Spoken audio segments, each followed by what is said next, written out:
I opened the door and I just started yelling, "Get in the house, get in the house," as loud as I could. And I pinned myself between the door and the railing and held it open as long as I could as the police are cutting people down one by one.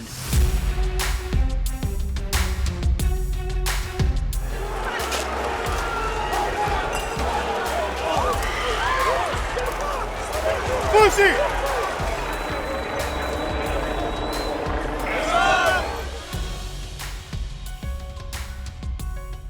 So they were trying to get home. They were pinned into my street in Northwest Washington. And without warning, after 45 minutes, they unleashed flashbangs, sound grenades, rubber bullets, pepper spray, and started hitting people without warning a good 30 meters from my door. And I see this happening, and you have 400 people running as fast as they can in a tight, confined area. And all you see is innocents being decimated. And I opened the door and I just started yelling, "Get in the house, get in the house," as loud as I could. And I pinned myself between the door and the railing and held it open as long as I could as the police are cutting people down one by one. And a stream of over 100 people came running into the house. I'm yelling to them, and I haven't been inside, and I'm yelling to them to get downstairs, get upstairs, there's a backyard. And in that mayhem, I locked the door. They're spraying pepper spray in through a giant window that I have here after we have been securely safe from the authorities that are supposed to keep us safe.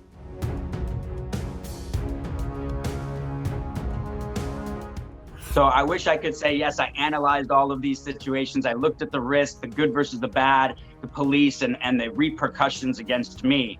But that wasn't the case. I saw innocent people, and I wasn't able to segment it. I saw human beings getting slaughtered on my street. We paid witness to that on the news every hour of every day. And I paid witness to it on my street. So what did I do? I did what my heart asked me to do in that moment. And that was to protect those that couldn't protect themselves.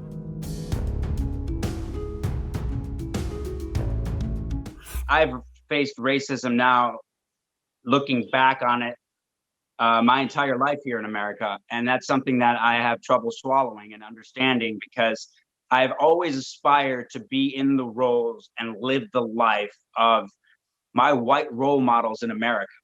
And so I have put them on a pedestal, and a lot of them are great. Some of them are behind me, and authors and colleagues and things.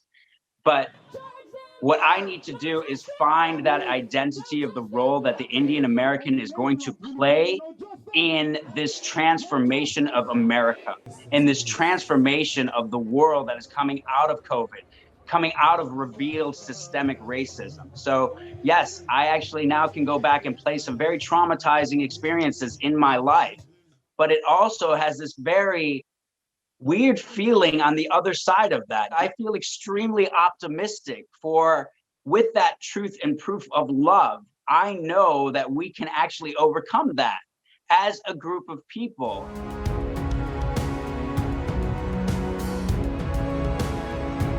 It is one of the biggest movements that I have seen and come across. And I couldn't be more proud of my countrymen, my journeymen and women, to take the knowledge that they have, to take the tribal knowledge. Who better to understand the needs of the region other than farmers, right? Other than the people themselves. And so to put that power, that control, and some autonomy back into the hands of the farmers is something that, for me as an observer here in the United States, is inspiring. I am inspired by it. I think it's absolutely necessary. It is time that we stop doing things the way we have done them, and we look and revisit them, and we actually empower farmers of India to be able to support the people of India.